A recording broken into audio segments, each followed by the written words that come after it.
নমস্কাৰ বন্ধু বান্ধৱীসকল, মোৰ নাম অনিৰুদ্ধ আৰু আপোনালোকে চাই আছে ড্ৰিম আৰণি।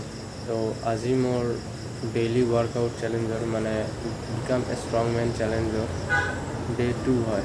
তো আজি মই দুটা কামৰ এটাহে কাম কৰিছোঁ, মানে ৰানিং কৰিছোঁ, কিন্তু ৱৰ্কআউট কৰা নাই, হোম ৱৰ্কআউটটো।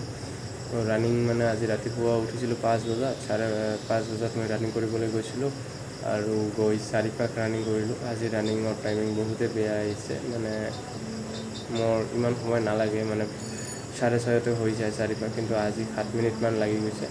তো মানে কোনো চিন্তা লোৱাৰ কিছু নাই, ডোণ্ট মাইণ্ড, মানে যি হ'ব দেখা যাব। আৰু এদিন ভাল এদিন বেয়া এইটো থাকিবই আমাৰ মানে জীৱনত, উঠা নমা তো এইটোক বেলেঞ্চ কৰি যিজনে চলিব পাৰিব তেওঁৱেই উইনাৰ হ'ব, ঠিক আছে।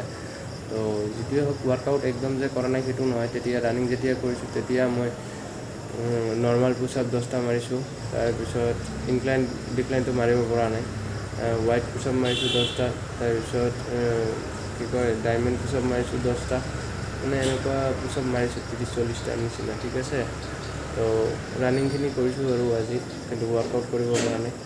কোনো নহয়, ডেইলি মইতো কৈছোঁ সপ্তাহত 3-4 দিন ৱৰ্কআউট কৰিম আৰু 3-4 দিন মানে ৰানিং কৰিম।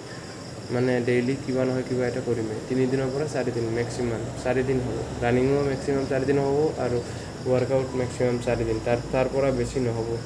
মানে কিয়নো মোৰ বডি কণ্ডিশ্যন এতিয়া বহুত বেয়া হয়, তথাপিও মানে ডেইলি মানে ডিচিপ্লিন মেইনটেইন কৰাৰ বাবে মই ষ্টাৰ্ট কৰিলোঁ, ঠিক আছে।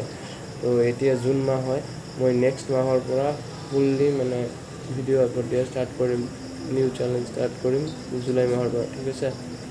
দেখা হ'ব নেক্সট এটা ভিডিঅ'লৈ। এতিয়ালৈকে জয় হিন্দ, জয় অসম।